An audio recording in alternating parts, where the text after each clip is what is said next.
Nadine, good afternoon, good evening from the other side of the pond. Hey Joe, how are you? Thanks for having me. Oh my gosh, yeah, you've been busy. I'm surprised I was able to nail you down given everything going on in your world and Proximie's world.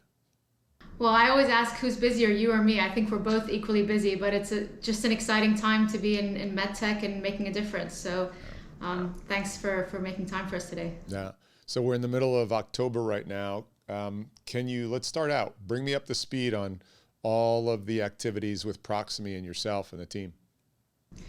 Well, as you know, Proximie started off as a vision and a mission of mine a number of years ago, trying to think about how do we really transform the operating room and the cath labs? How do we ensure that patients get the best care the first time, every time? And probably many years ago, it could have seemed insurmountable. It was such a big ambition to try and bring the ability to bring the best of human expertise and the most advanced technologies together to deliver that great care. And it's so exciting to see today in 2020 how much impact we've already made. In a short period of time, we're in over 150 hospitals. We've done over 6,000 cases. We're doing up to 700-800 cases a month now. And we've got thousands of users using our platform to collaborate and make a difference. And so I'm excited to share with you today about what Proximie is, the team that we have, and the impact that we're making. But it's always great to look back and think that first moment when you had the idea, how people perhaps thought it was too ambitious or too unachievable, but just incredible to see that with perseverance and a desire and a want to do something meaningful, you can succeed. So really excited to share that with you today.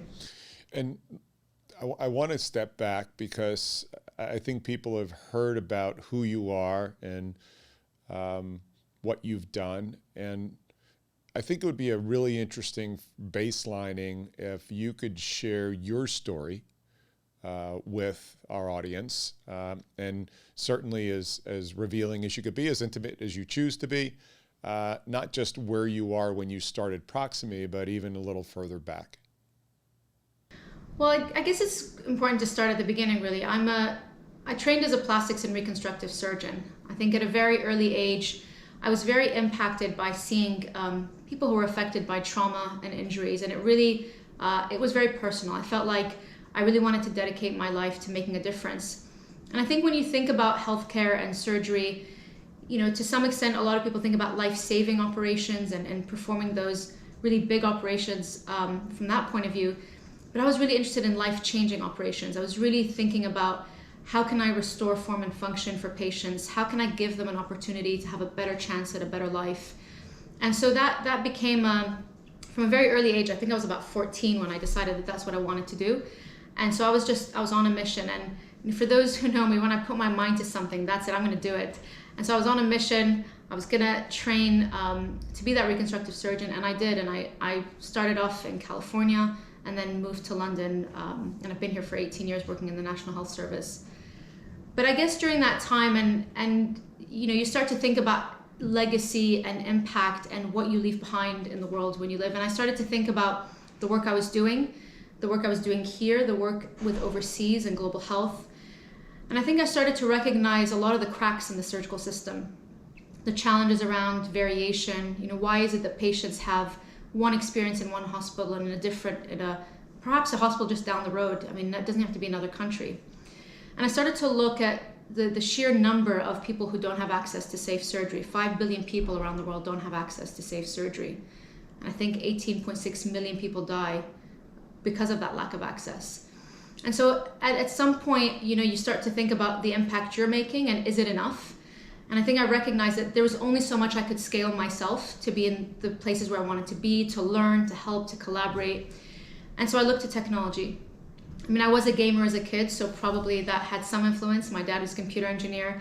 I still remember one of the early Apple computers that we had when I was a kid. And I thought if there's any way to bridge that gap, bring that technology that's impactful and amplify the work that surgeons can do, wouldn't that be an amazing world where we could virtually travel into operating rooms, collaborate, share best practice. And probably, I remember people telling me at the time that's very sort of sci-fi. But actually the reality is we have to find a way to amplify ourselves and make ourselves available to help wherever needed. And so it was about 2013 or 14, I decided that I wanted to try it out. I wasn't looking to set up a company. I just wanted to try and solve a problem. I'd spent too many times in too many operating rooms trying to think about how I could leave scale after I left and how I could support skills after I left. And I think eventually built this platform, tested it out in a few different countries, and the results were unbelievable. I mean, the amount of benefit, the ability to scale expertise and help people was so exciting. And so in 2016, I think at that point, CNN had caught wind of what we were doing and said, could this be the future of surgery? And the reality is that's what we were working towards, the future of surgery. And set up a company at the end of 2016 and spent the first year or two in R&D, really trying to build a very robust platform, something that could work with different bandwidth availability, something that could work on many different hardwares that are available, and a software that could really transcend geographies and time and space.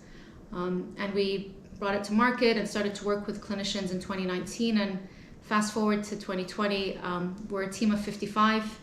We've been used in over 35 countries, private and public sector. And we've been doing great work with the medical device industry, helping them, supporting them in scaling their devices and expertise to operating rooms as well. So take me back to that specific moment. There was a moment in time that as a surgeon and a mom and a wife, and you said, this is the day, right? Because this is the day, this is the moment. What were you doing at that exact moment that it went from this cool idea to there was a threshold you crossed? What were you doing at that exact moment that you said, I don't have a choice anymore? So it was April 2014. It was probably my 8th or 9th year involved in global health initiatives. It was also my 5th year actually working with the medical device industry. I used to love taking new products that were just like post-CE marked and building, scalable training models and accreditation models. And I'd been involved. I remember I was in an overseas mission. We were trying to get doctors to fly in to be able to work with us, to be able to train them on new techniques for cleft lip surgery. And unfortunately, the situation where we were was unsafe, and those doctors never made it. So we had all flown in to do these cases and to do this work. I was due to go out and do some medical device training the week after, and all of a sudden I found myself in a situation where I had 3 different diaries. I had my mom and kind of family diary, I had my global health diary, I had the med device stuff I was working, let alone my practice. And I just thought, I remember I was in an operating room, I was sitting on one of those footstools, and I just thought, this is just, I put my hands up, like, this is just not scalable, this is just not gonna work.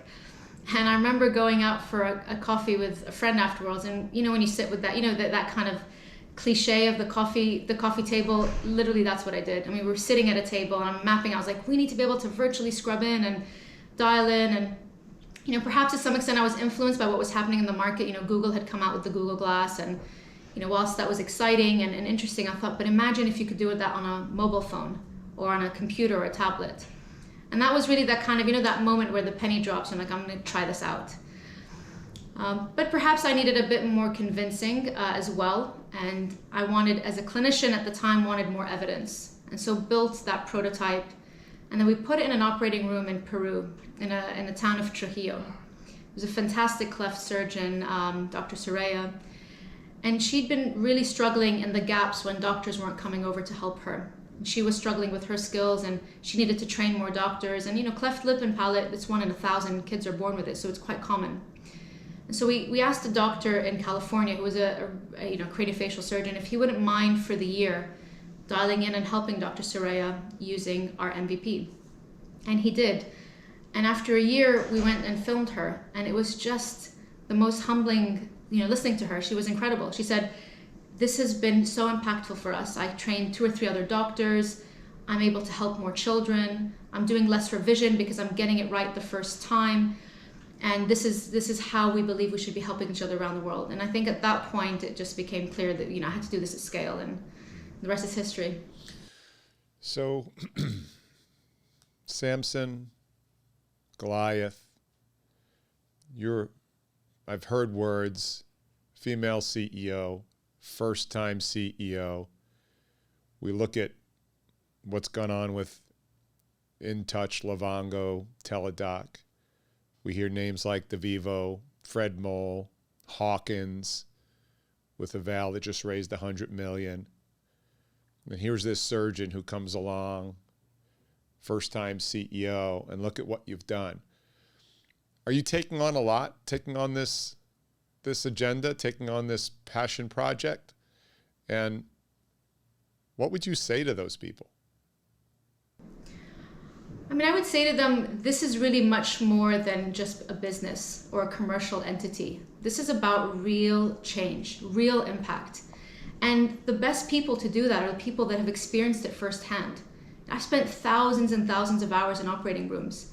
I've worked with all the different device companies. I understand it firsthand. Those challenges, when you see patients that come to your clinic who've had an operation that probably they shouldn't have had, or have had complications that are really unfortunate, it really upsets you. It's very, very heartbreaking when you see that. And I think when you understand those real challenges and the complexity of health systems, the health is not an easy business, whether it's in the US, whether it's in the UK or anywhere in the world, it's complex. And you have to understand all the different factors. And I think that's probably been one of the biggest aspects about why we were able to move so quickly.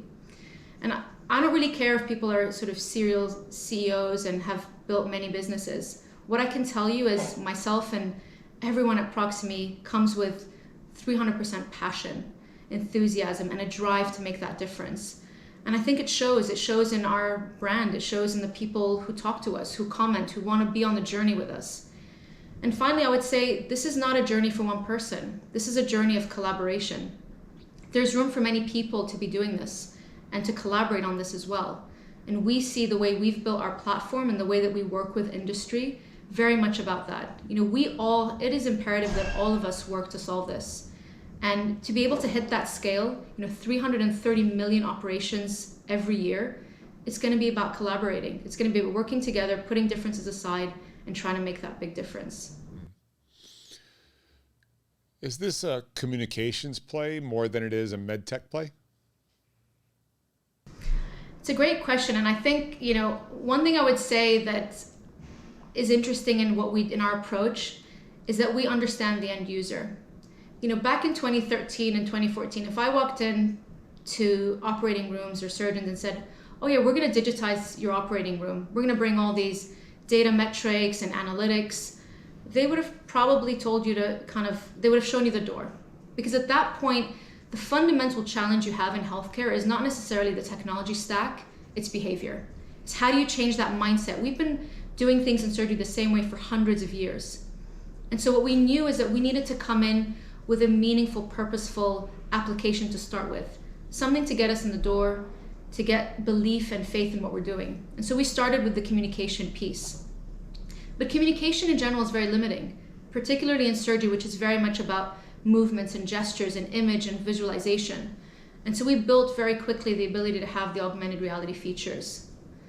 But I see the real end goal here is how do you really take an environment that for hundreds of years has been incredibly analog, that is so rich with information, but no one is knowing how to tap into it, and build something meaningful that's going to take that information, repackage it, and deliver it back into the operating room to every patient to make sure that that information is acted on and can bring insights and can help us get better care to our patients. And so I think we're still at the early stages of that journey, but I see this as a much bigger play than a communication tool. There's a clear convergence going on right now. Well, obviously the pandemic, and that's a really easy thing to chat about. We've got 5G, we've got satellite. And then with the pandemic comes the observation of access or limited access. And access previous to the pandemic was those who were not able to access healthcare more sort of readily. Does this convergence force an evaluation of workflow, force an evaluation of how are we going to engage with the clinician and the patient? I think undoubtedly we were a bit in sort of this hibernation. We've been doing things the same way for just decades and really not innovating and evolving and adapting at as fast a pace as perhaps we could have.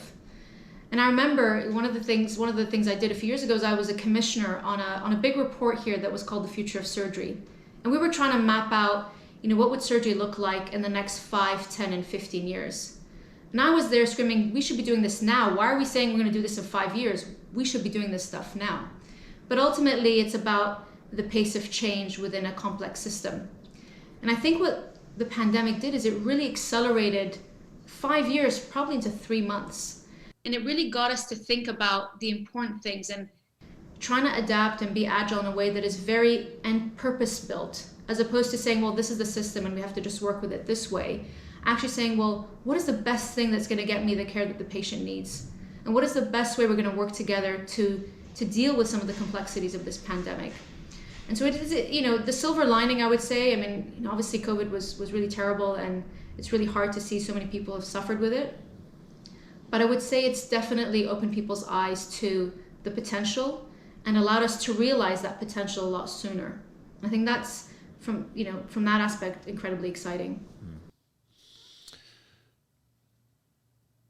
What technologically is different about, and again, just from an education for me, you've got the InTouch system that was picked up again, as we mentioned, by Teladoc. You've got the Avail Med Systems platform. Both seem to be heavier hardware centric. And then Proximie seems to be pretty slimline in regards to the requirements of hardware.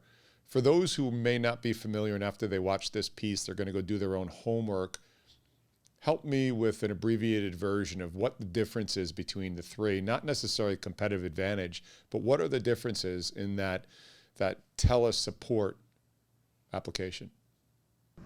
Sure. I mean, I think there's a number of key differences.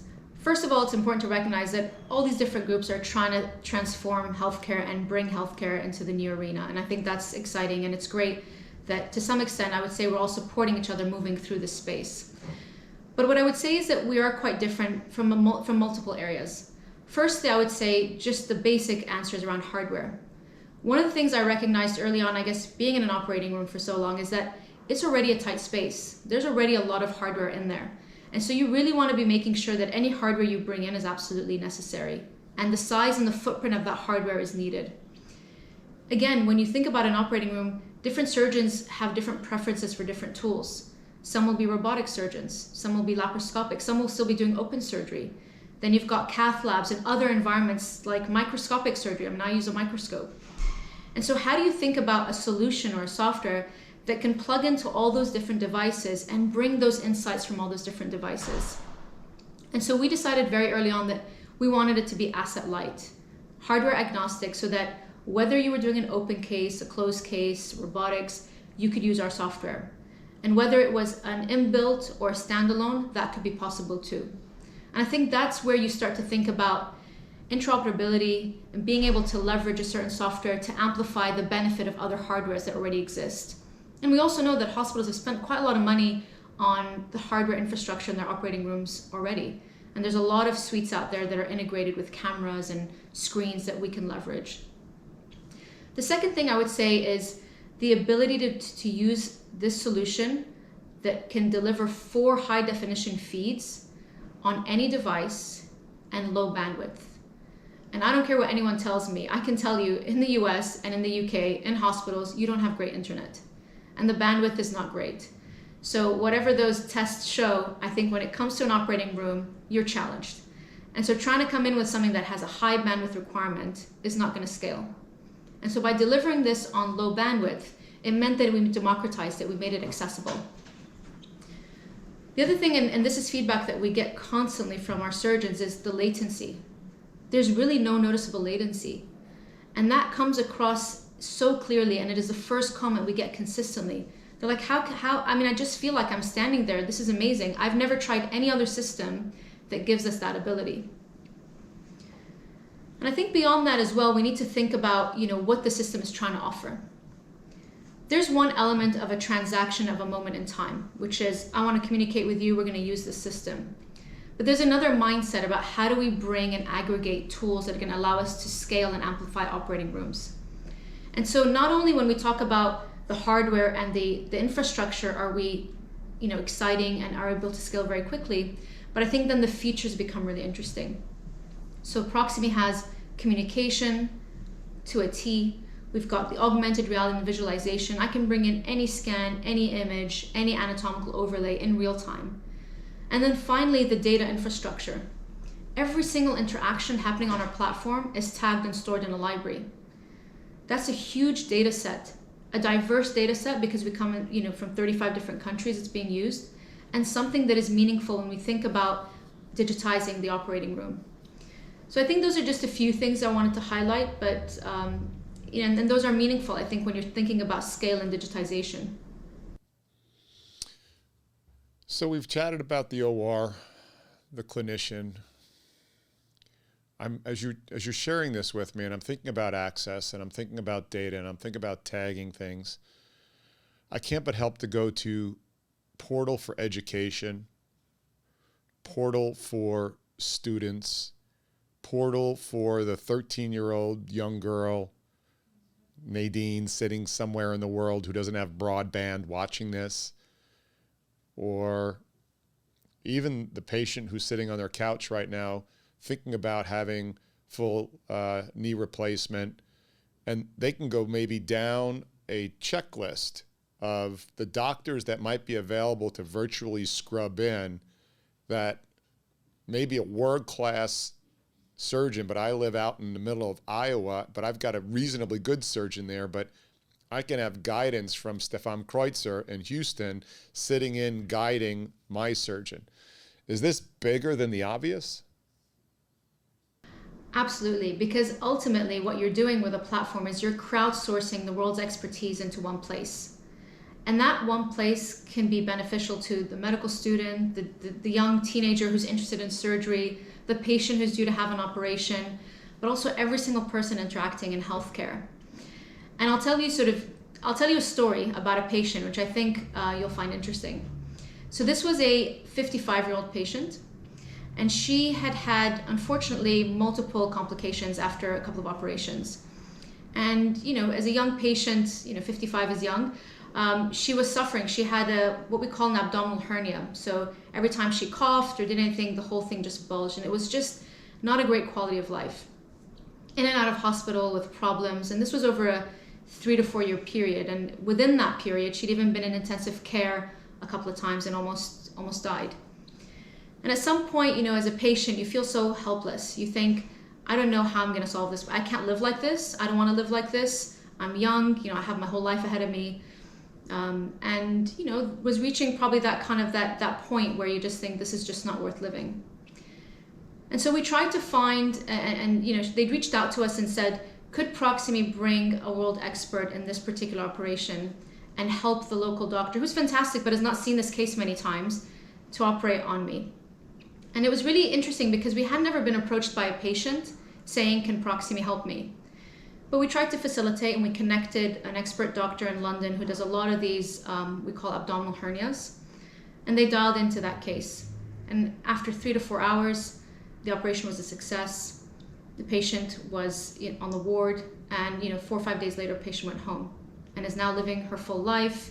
Silly things like wearing a swimsuit and playing with her grandkids, and is able to do that. And that patient was my mother.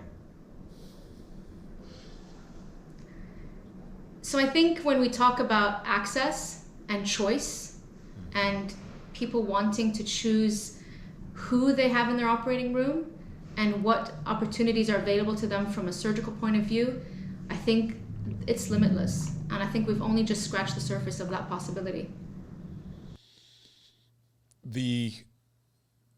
And 55 is young, thank you. Happy to hear that. Tell me about the tech in Proximie. You mentioned you're really hardware agnostic and it's a software stack. But how would you best describe to the layperson, what does that stack look like? Is it a software? Is it a hardware? The cameras? Where does the clinician fit in? How does that engagement from the outside work? Sure. So Proximie is a cloud-based platform that allows a clinician using any device, a phone, a tablet, or computer. They simply go onto Google Chrome or download the app, put in their login details, and they're on our dashboard. And they're able to join operations that they've been invited to based on what they see on the dashboard, or they're able to create a case and invite surgeons from around the world to interact with them. And you can have multiple users join at the same time. It's not limited to 1-to-1 or 3 or 4-to-1. And that means you can really bring the world's healthcare and surgical expertise into one. When we think about the setup in an operating room, because it's a software, we can plug into devices that are in there first and foremost. And we always go down that approach first. So I can plug into a robot, a laparoscopic stack, arthroscopic, or whatever's in there. Secondly, if these operating rooms are already fitted with cameras and other equipment, we can plug into those.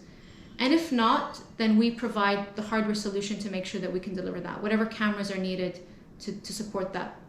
But as someone sitting at your office or at your desk or even at home dialing in, it's so simple. It's a personal laptop, Google Chrome, my.proximie.com, and you're in the case. It's 3 clicks. And I think being clinical and having clinicians, even in our product teams, we understand that need and that ease of use. And so what we find is that it doesn't require a lot of behavior change for clinicians who are in the operating room. It's just integrated into what they're used to. And for a user, most doctors will sit on their laptop or their iPad to do things. So it's straightforward from that point of view. Yeah, the entry was amazing to me. I was in my office trying to get in on a laptop on one of your surgeons' procedures.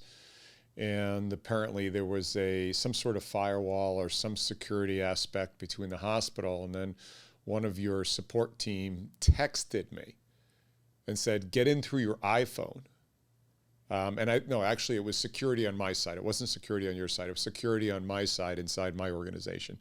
And they said, go to your iPhone. And literally, I think it was less than 20 seconds we timed it in order for me to jump in, and boom, I was right in the middle of the surgery, interacting, actually chatting with the surgeon, and be able to use the AR, the augmented reality features on the screen. That's when I knew that something special was there. Whenever you can be there but not be there, especially in surgery, that is a trump card. Absolutely. I mean, I can tell you, we're very impatient people as surgeons. We want to get things done quickly. And so if it's got to take that much time to log in and join a case, at some point you're just going to get frustrated.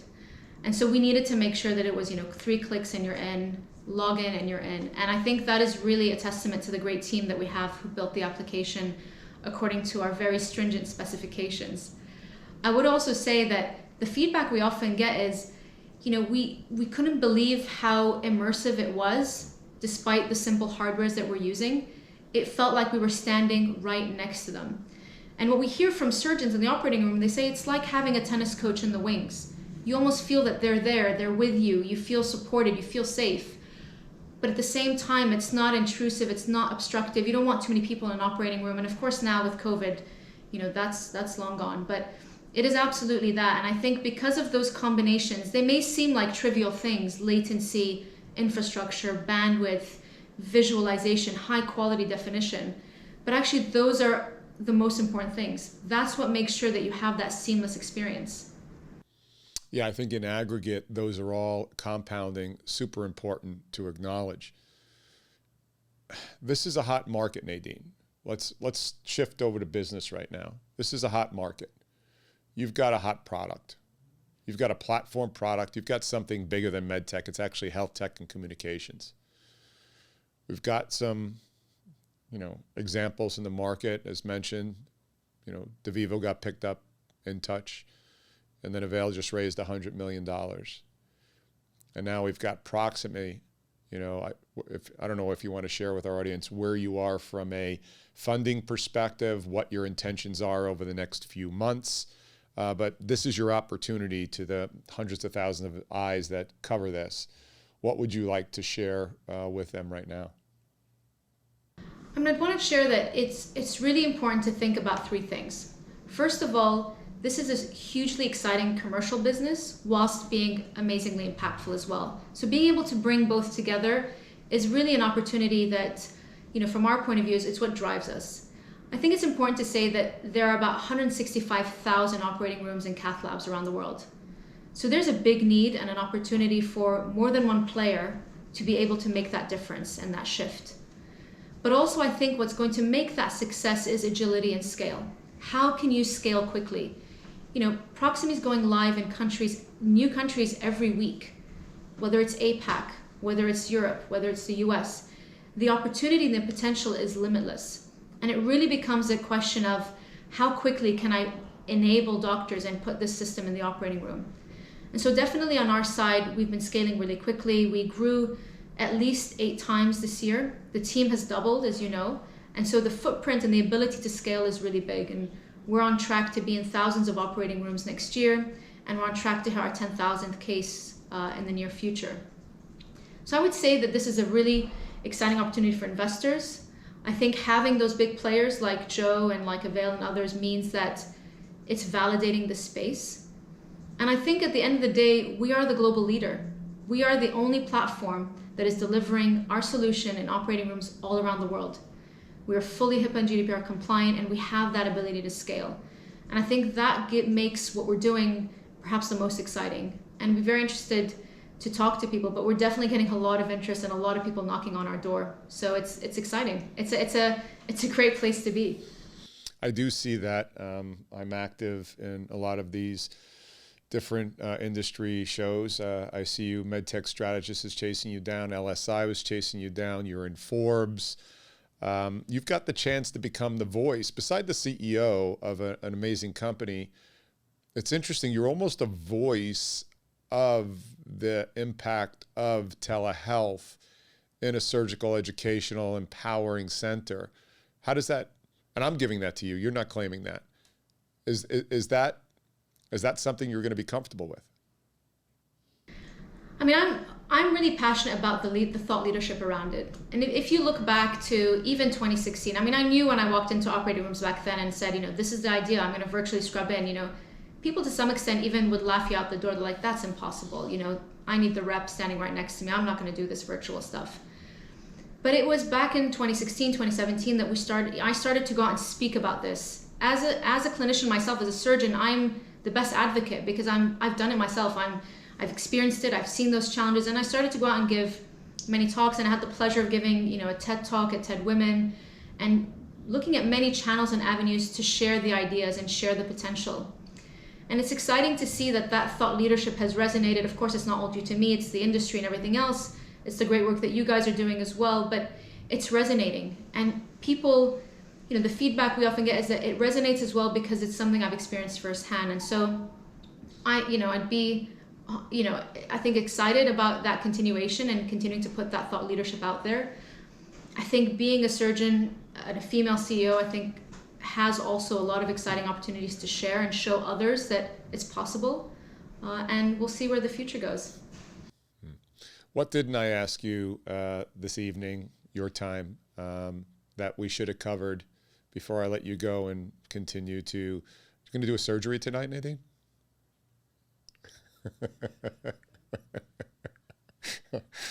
What didn't I ask you before I cut you loose that I should have? So I think when we think about this space, we need to think more lateral and we need to think bigger. It's not just about the operating room and the equipment in an operating room. It's about the connectivity of operating rooms all around the world. It's about the telco infrastructure that connects everything together. And I think that potential of taking healthcare to the next level and bringing that channel of expertise to everyone in the world is where we see it. So there's a lot of exciting opportunities, and I believe we're just starting and we're really just scratching the surface. And we're starting to get really interesting discussions with other players in spaces outside of healthcare that see the value of collaboration in this space and see the value of connecting the dots. And we often think of things in silos, particularly in healthcare and in medtech. And I think one of the, I get really excited about the ability to scale and think laterally, bring other players from other industries into this space and really digitize the operating room widely. Nadine, I watch all of the communications now becoming a more important aspect of our lives since we're becoming more and more disconnected in the world we live in today. I'm watching satellites go up. I think our friend Mr. Musk launched some satellites recently. We're watching the onset of 5G. You mentioned earlier in our conversation the limited amount of broadband available. I think in the US it's 15%, so you were correct. What does that mean to platforms like Proximie? I think one of the key things is how do we make sure that we can ensure a seamless connection? A connection that allows us to really take advantage of the possibilities, the platforms like Proximie, and ultimately the information that it's giving us. Definitely 5G is going to have a huge impact on being able to drive that kind of accelerated utility of these solutions, accessibility to these solutions, and improvement around situations where latency might be limited because of connectivity in those areas. I think at the heart of it, when we look at the value of these things, it's, information is gold. And being able to get the right information at the right time from the right person in a secure way with no latency and good quality is critical. What we're starting to see is that 5G is going to play a transformational role in that. And I'm really excited to see the impact that it can make in surgery as we think about enhancing connectivity. The other bit I would say is that these low orbiting satellites are going to make a huge impact when we think about the global footprint.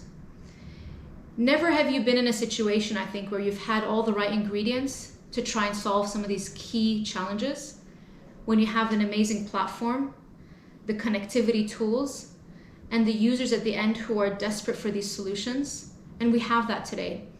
And so it's incumbent on us as players in this field to come together and think about how these solutions are going to enhance and make that difference for patients around the world, are going to reduce that variation, democratize access to safe surgery, enhance accessibility for patients. And I'm really excited to see the work that SpaceX are doing, the great work that companies like Vodafone and Verizon and AT&T and others are doing in terms of their 5G data pipeline footprints. But ultimately, you can build a great pipe, but if you don't have the systems and the softwares that are going to enhance the driving of data through those pipes in a meaningful way, it's not going to hit the patient and impact the patient. And that's why you need solutions and softwares like Proximie to leverage that connectivity tool to give value.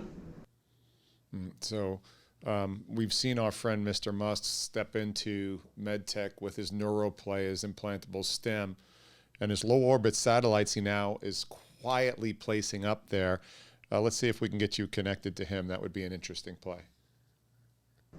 Thank you. I think in terms of real impact, and each is trying to make impact in their way, but I think if we can help every patient get that best care the first time every time, I think we'll all be very happy people in this world. Agreed. Is this, I'm not going to let you get away with that because you left something dangling there. I think a med tech company would underserve this, which is why I was excited that Teladoc stepped in. They're not a med tech company. They're a health tech company. They're a communications company. They're a data company. Respectfully, Medtronic, J&J, Edwards, Boston Sci, Baxter, they are not communications companies. They are not health tech companies. Should this tool land in the hands of a Vodafone or an AT&T or Verizon to better serve the entire industry rather than it landing into one of the major med tech players who then will create a wall around it and only push their products through their platform? Loaded question, because I have a sense that there are some big players courting you right now. But just philosophically speaking, what are your thoughts on that? I mean, I can speak philosophically, and I would say that this is so much bigger than a device or a device company. I think the ability to connect those hundreds of thousands of rooms, the petabytes of data that are going to be coming out of those rooms, and the ability to be agnostic and not siloed into one particular thing is where the value is. And we've worked really hard to date to make sure that we are open and can work with many different players. And that is going to be critical. For this to really be transformational, it can't be siloed to one specialty or one device or one team. It has to be something that everyone can access. And that's when the richness of the data, the volume of the data, and the applications of the data become exciting. Because you're going to have these data sets that are unheard of. And what you do with that and how you deliver it back into healthcare in a meaningful way is going to be the duty of any company that has the ability to grab that space. So I think that's where we're working towards. And I think you had mentioned it during our chat today is while this has got great applications in the OR, it also has great applications in education, has great applications in empowering the youth. It has great applications, gosh, in a reality TV show. It has great applications in bringing what really happens behind the health tech curtain to John Q and Susie Q public, which I think is a responsibility and will be a leveling field for the costs we're incurring as well. So that's just my opinion. It's not yours. I'm not going to put you in that spot. But Nadine, as always, I enjoy our conversations. I'm always empowered by your journey and what you and the Proximie team are getting over the line here. Congratulations. Thanks a lot. Thanks for having us. You bet. Enjoy yourself. We'll chat soon. I'm always thankful for our conversations. Thank you, Joe. You bet. Thanks. This has been Joe Mullings from 160 Studios in Delray. Be well.